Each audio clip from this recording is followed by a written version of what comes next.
Tarzan, Get Those Niggers, a short play by Tony Rayner. The action takes place in the working-class home of the Edwards family, Los Angeles, California, 1947. It is 5 p.m. Viola Edwards, in her maid's uniform, sits on the couch reading a newspaper. Her son Norman is at his desk, typing. Dear Lord. Something new? Those reporters from the Examiner lied to that poor girl's mama just to get a story. Lied about what? Told her mama, Mrs. Phoebe Short, that her baby had won a beauty contest. And after they got all the info they wanted, that's when they told her her child was dead. Reporters can be a soulless bunch. Do anything to get a story.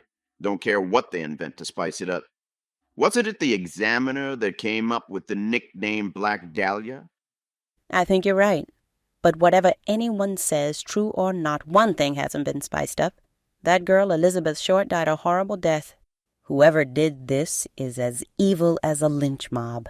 In fact, the way she was cut up reminds me of what those southern savages will do. Even that smile carved into her face reminds me of the twisted smiles you see on the faces of their victims.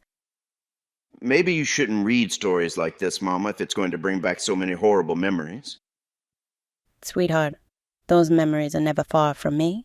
That's not something you can ever escape.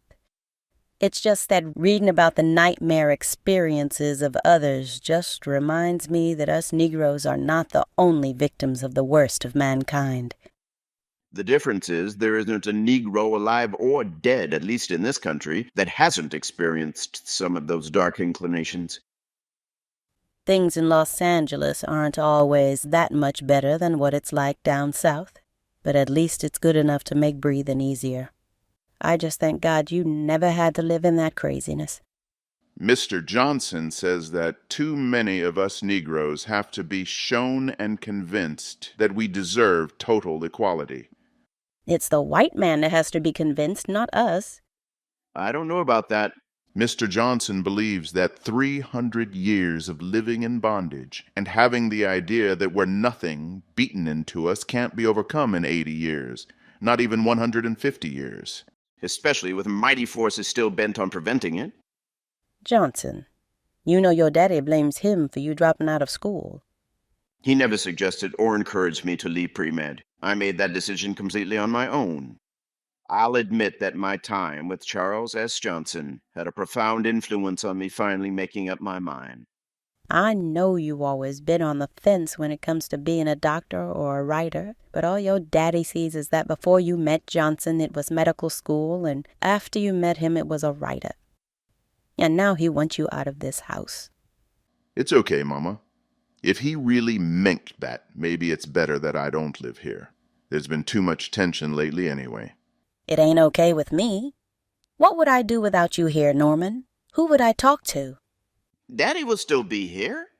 You know your daddy's not a talker.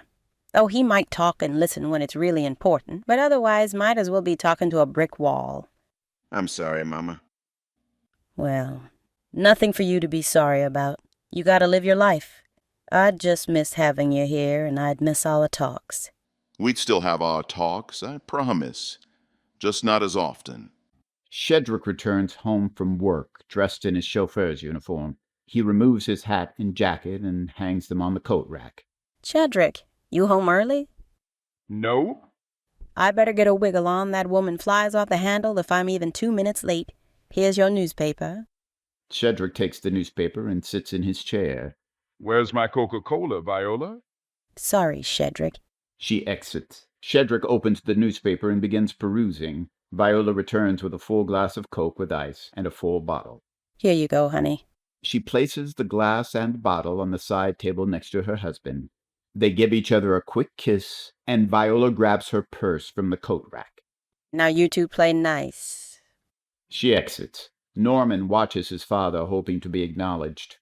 He gives up and returns to typing. He then stops abruptly. How long are you going to act like this? I'm not trying to hurt you. I'm simply compelled to focus on writing. All right, I can't force you to talk to me, Daddy. He returns to his work. Shedrick continues reading. He abruptly stops. Why in God's name are you compelled to ruin your life? Far from ruining my life, like I said before, I see writing as the more worthwhile choice for me to make an impact on the lives of our people. All because of the great Charles S. Johnson and his ink slingers. Let me ask you this. What good did his Harlem Renaissance do? What did it get us? But a bunch of books with folks talking molasses-thick old-time nigger bullshit and a lot of so-called art that looks straight out of the jungle. That old-time Southern Negro dialect is not something to be ashamed of. It's the result of a system that made it almost impossible for colored people to learn to speak standard English, and still has so many of us brainwashed into believing that speaking proper English is somehow traitorous to our negritude. Oh, here we go. Yes, here I go. Massa is alive and well in the mind of many a Negro daddy, telling them that niggers should talk like niggers, not like a white man. If speaking proper English is talking like a white, is a white who doesn't speak standard English somehow not white? Even the term white trash doesn't deny that individual the privilege of being white. And as far as art is concerned, All right. Those new Negroes are probably right about some things. But you keep talking about taking on Hollywood, making them change how they show Negroes in their movies. Now that can be nothing but a waste of time.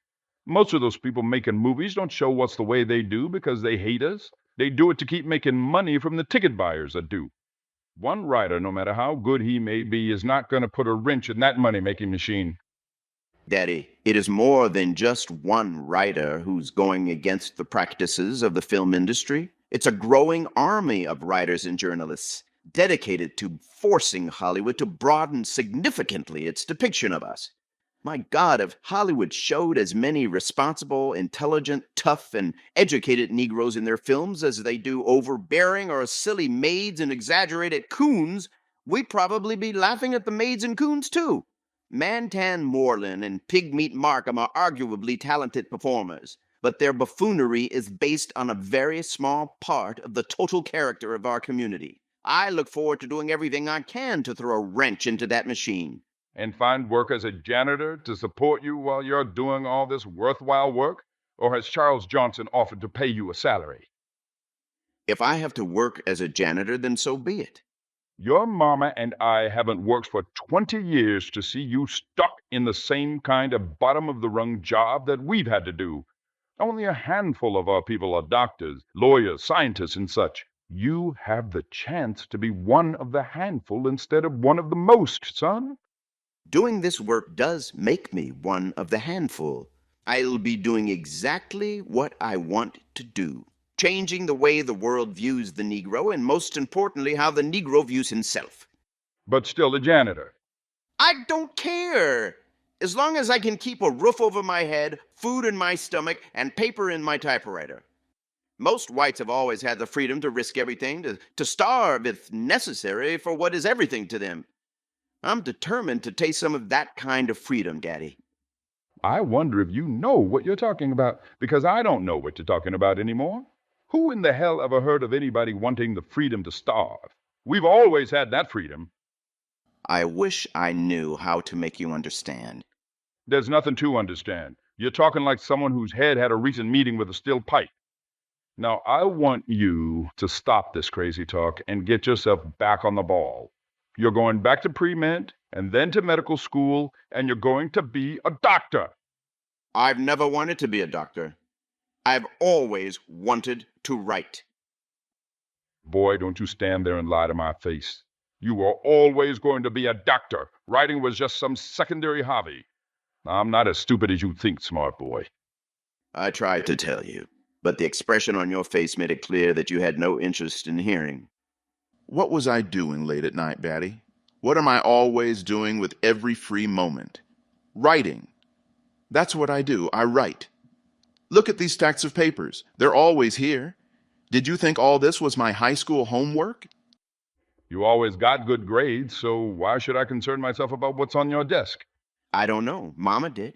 She knows how important writing is to me, known for a long time that it meant more than any hobby. Well, she never mentioned anything either. She tried to, but you wouldn't hear her. You can turn yourself off faster than a light switch, Daddy. I guess I shouldn't have kept letting it go, and I'll take the blame for that. But you hear me now, don't you? Son, when you started school and those teachers would tell us how smart you were, that you got the kind of mind that could take you anywhere you wanted to go, I thanked God because I knew then you were going further than I ever could. You've always said I thought like a man even when I was a boy. Trusted that I had sense enough to know how to stay out of trouble. 20 years, I can't remember one time you got into any serious kind of trouble. Now you're setting yourself up for nothing but. I'm asking you to continue to trust me. Trust that I know what is best for me. All right, go be a writer. Waste your time collecting wooden nickels. But promise me that after 2 years, when you're not making a good living as a writer, you'll come on back home and be a doctor. You really can't get it. Nope, guess I'm too stupid, smart boy. Nobody home. Stop calling yourself stupid. You've never even read any of my work. Read some of it. No need to. It's good. Mr. Johnson thinks it's good, and I know he's right. Please. Shedrick returns to his newspaper and Coke. You're not stupid, but blind stubborn describes you perfectly. Norman thinks for a moment, searching for words yet untried. Why did Grandma always call herself a nigger? I'm a nigger, she would say. I didn't pay much attention because I guess I didn't believe she meant that she really was a nigger. But when I was about 9 years old, just before she died, she took me to see a movie. It was a Tarzan film starring Johnny Weissmuller. I think it was called Tarzan Escapes. Near the end of the film, Tarzan rescues Jane and some other white people from African tribesmen who had taken them prisoner. I got so worked up during the fight to free Jane that I yelled out, "Tarzan, get those niggers!" At the time, I didn't even give it a second thought. But recently, I remembered that incident, and it occurred to me that apart from me not giving it a second thought, Grandma had no reaction to it either, nor did anyone else in the theater. Everyone in the place was colored, yet not one person admonished me or even turned around to look at me. Shedrick stops reading. Betty? Shedrick can't look at him. Norman exits. Shedrick begins to weep. He finally gets it.